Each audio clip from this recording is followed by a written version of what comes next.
محترم ناظرین السلام علیکم۔ حضور صلی اللہ علیہ وسلم کے حیات طیبہ میں ایک شخص ایک صحرائی عرب آپ کی زیارت کے لیے مدینہ منورہ کی طرف روانہ ہوا، یعنی کہ وہ شخص آپ صلی اللہ علیہ وسلم کی زیارت کے لیے نکلا تھا۔ راستے میں اس شخص نے دیکھا کہ ایک کبوتری نے بچے دیے ہوئے تھے۔ اس کے دل میں یہ خیال آیا کہ کیوں نہ یہ کبوتری کے بچے حضور صلی اللہ علیہ وسلم کی خدمت میں بطور تحفے کے روپ میں پیش کروں۔ یہ سوچ کر اس نے فوراً ہی اس کبوتری کے بچے کو اپنے ہاتھوں میں اٹھا لیا۔ جب کبوتری نے اپنے بچے کو انسان کے ہاتھ میں دیکھا تو وہ ان کے آگے پیچھے اڑنے لگی۔ اس کے بعد وہ شخص مدینہ منورہ گیا اور حضور صلی اللہ علیہ وسلم کی زیارت کا شرف حاصل کیا، اور اس کے بعد اس کبوتری کے بچے کو آپ کے سامنے نظر کیے۔ کبوتری نے جیسے ہی اپنے بچوں کو زمین میں دیکھا تو وہ تیزی سے زمین کی طرف اڑتی ہوئی آئی اور اپنے بچوں کے آگے پیچھے اڑنے لگی۔ پھر وہ اڑی اور تھوڑی دیر بعد اپنی چونچ میں دانہ لے کر کے آئی اور اپنے بچوں کو کھلا دیا، اور پھر تھوڑی دیر بعد آئی اور دوبارہ سے اپنے بچوں کو دانہ کھلا دیا۔ اس منظر کو حضور اکرم صلی اللہ علیہ وسلم اور دوسرے تمام صحابہ نے دیکھا تھا، تو اس پر نبی پاک صلی اللہ علیہ وسلم نے فرمایا کہ تم نے دیکھا کہ کبوتری کو اپنے چوزوں سے کتنی محبت ہے؟ تو صحابہ نے کہا کہ بے شک یا رسول اللہ، آج ہم نے ماں کی ممتا کا یہ عجیب پہلو دیکھا ہے۔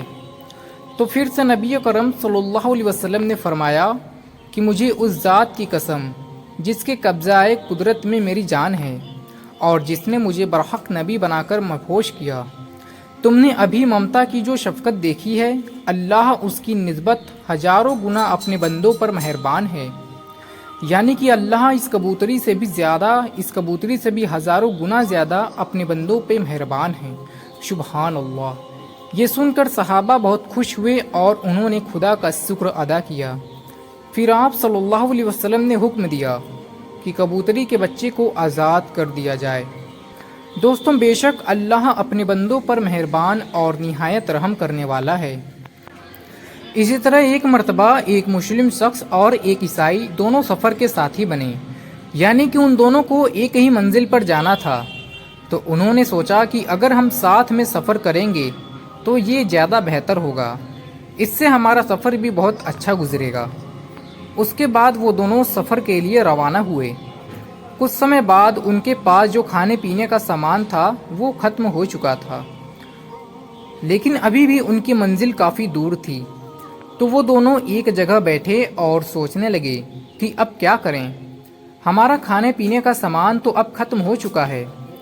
تبھی مسلمان شخص کے دل میں یہ خیال آیا اور اس نے اس عیسائی سے کہا کہ ایسا کرتے ہیں کہ ایک دن میں اللہ سے دعا کروں گا کہ ہمیں کھانا نصیب ہو، اور ایک دن تم کرنا۔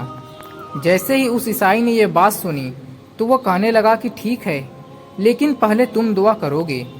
تو مسلمان شخص نے کہا کہ ٹھیک ہے۔ اس کے بعد وہ مسلمان شخص ایک طرف ہو کر اللہ تبارک و تعالی سے کھانے کے لیے دعا کی، تو تھوڑی ہی دیر میں کھانے کے گرم گرم 2 طشت حاضر ہو گئے۔ یہ دیکھ کر کے وہ مسلمان شخص بہت زیادہ خوش ہوا اور اللہ کا شکر ادا کیا کہ اللہ نے میری عزت رکھ لی۔ اس کے بعد وہ لوگ کھانا کھائیں اور چین کی نیند سو گئے۔ اگلے دن اس عیسائی کی باری تھی۔ اس نے بھی ایک طرف ہو کر اللہ سے دعا کی کہ ہمیں کھانا نصیب ہو جائے۔ جب عیسائی نے یہ دعا کی تو پہلے دن سے 2 گنا کھانا آ گیا۔ یہ دیکھ کر عیسائی کی خوشی کی حد نہ رہی، لیکن مسلمان شخص تھوڑا پریشان نظر آ رہا تھا۔ وہ سوچنے لگا کہ جب میں دعا کی تو تھوڑا کھانا آیا تھا، لیکن جب آج اس عیسائی نے دعا کی تو 2 گنا کھانا کیسے آ گیا؟ یہ سب سوچ کر اس مسلمان کا کھانا کھانے کا دل نہیں کر رہا تھا۔ لیکن جب اس عیسائی نے اسے دیکھا تو کہا کہ پہلے آپ کھانا کھائیے، اس کے بعد میں آپ کو 2 خوشخبریاں سناؤں گا۔ جب دونوں لوگ کھانا کھا کے فارغ ہو گئے تو اس مسلمان نے پوچھا کہ بتاؤ کیا خوشخبری سنانے والے ہو؟ تو اس عیسائی نے کہا کہ پہلی خوشخبری تو یہ ہے کہ میں کلمہ پڑھ کے مسلمان ہوتا ہوں، اور دوسری خوشخبری یہ ہے کہ میں نے اللہ سے یہ دعا کی تھی کہ اے اللہ، اگر اس مسلمان شخص کا تیرے یہاں کوئی مقام ہے تو مجھے کھانا عطا فرمائیے، لہٰذا کھانے کے 2 طشت اللہ نے آپ کے اکرام کی وجہ سے عطا فرمایا تھا۔ سبحان اللہ۔ جب اس نے یہ بات سنی تو وہ بے حد خوش ہوا۔ تو پیارے دوستوں، اگر یہ واقعہ آپ کو پسند آیا ہو تو اس واقعے کو اپنے تمام دوستوں اور پریوار میں بھی ضرور شیئر کریں، اور بھی اچھے اسلامک ویڈیوز دیکھنے کے لیے ہمارے اسلامک چینل ایان ورلڈ کو سبسکرائب کر کے بیل آئیکن ضرور سے دبا دیجیے۔ تو ملتے ہیں پھر سے کسی نئی ویڈیو میں، تب تک کے لیے السلام علیکم۔